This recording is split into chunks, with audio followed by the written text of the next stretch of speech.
Well, I'll tell you this much: when 45 loses in November, 45 must immediately resign and make Biden president. And this is yes, really. If and when 45 leaves office, whether now or the day after the election, it should be by resignation. We cannot and should not wait until Inauguration Day, which is January 20th, 2021, for him to vacate the White House. His departure has become a matter of national emergency, national security, and national safety. The polls show 45 losing by large margins to Joe Biden if the election were held today. His nearly catastrophic handling of the COVID-19 pandemic has resulted in tens of thousands of unnecessary infections and deaths. And things are getting worse following the premature reopening of states, something 45 insisted on. Um, he wears no face masks despite the recommendations of his own task force. He holds massive Klan rallies in violation of local health regulations and recommendations. The news that he may have failed to take note of intelligence reports that suggested that Vladimir Putin had offered bounties for the deaths of American soldiers in Afghanistan makes him a national security risk. If 45 does not resign before the election in November, there's little question he should resign the next day if he loses, especially if the election is not close, and he turns the reins of power over to the president elect. A landslide win by Biden will mean that the pandemic is not under control and probably that the economy remains in turmoil or perhaps ruin. This makes 45's immediate removal from office all the more compelling because experts are warning that COVID-19 may build into another wave, just as the regular flu season kicks into high gear, starting in November. The health consequences could be catastrophic without a steady and clear national response. 45's resignation and turning power over to the new president-elect may be the only way to keep the situation from getting out of control. How could this happen? Putting aside for the moment whether 45 would actually do this, there is sort of a precedent for such behavior. While Richard Nixon is the only president to resign from office, there is another president who considered the possibility of immediate resignation and the transferal of power within days of the election to a new president elected from the opposing party. That that president also faced a world of high uncertainty and danger. He believed it was his duty to step down if he didn't win, as soon as the election was what was known. Woodrow Wilson, our 28th president, is not held in high regard these days. Um, Princeton University, where he taught government and was president from 1902 to 1910, has decided to remove his name from university. Has decided to remove his name from university institutes and programs. Wilson's racism was significant and consequential, even by standards of his own time. Christopher Eisgruber has said, current president of the Princeton, said in a statement released last week.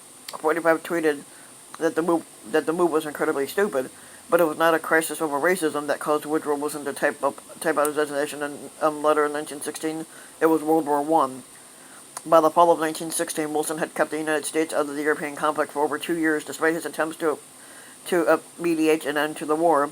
The belligerent powers remained in a deadly stalemate. The battle for Verdun in France, horrific by any historical measure, started in the spring of 1916 and would continue with unrelenting bombardments until December. The Germans intended to bleed the French white. The human carnage was stultifying. Nearly 800,000 men were killed in just 300 days of battle. The Battle of Somme was worse.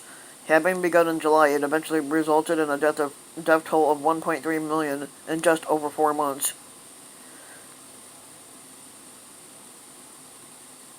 Against this calamitous backdrop, Wilson was convinced that if he lost, he needed to transfer power immediately to his challenger, which was Republican Charles Evan Hughes. Until the passage of the 20th Amendment to the Constitution, a president-elect would have to wait for 4 months before being inaugurated. On March 4th, the lame duck amendment, 1933, moved that date up to January 20th. Wilson had reason to be concerned that he may not be re-elected, though he had spared America any involvement in the war so far. In 1912, Wilson was elected only because Theodore Roosevelt split the Republican Party and ran against the Republican incumbent, who was William Howard Taft, on the Bull Moose ticket. With the Republicans united in 1916 behind former New York Governor and Supreme Court Associate Justice Charles Evan Hughes, the odds of Wilson winning seemed a long shot. Recognizing this, Wilson sat down at his portable Hammond typewriter these days, um, before the election, to pack out his conditional resignation. He recognized, he wrote, that if Hughes prevailed, I would be without such moral backing of the nation as would be necessary to steady and control our relationship with other governments. The situation would be fraught with the gravest dangers. He concluded that in that event, he needed to appoint Hughes as the Secretary of State, secure his Vice President's agreement to resign, and then resign himself immediately. Under the rules of succession then in effect, Hughes would immediately become the president. He says, I would have no right to risk the peace of the nation, Wilson wrote, by remaining in office after I had lost all authority. 45 would need to recognize this same responsibility if he is rejected at the polls in November.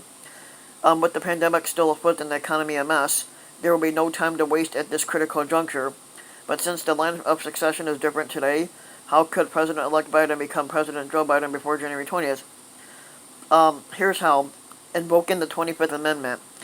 Ratified and passed in 1967, a president can appoint a vice president in the event of a vacancy in the office, with the consent of the House and the Senate by simple majorities in each chamber.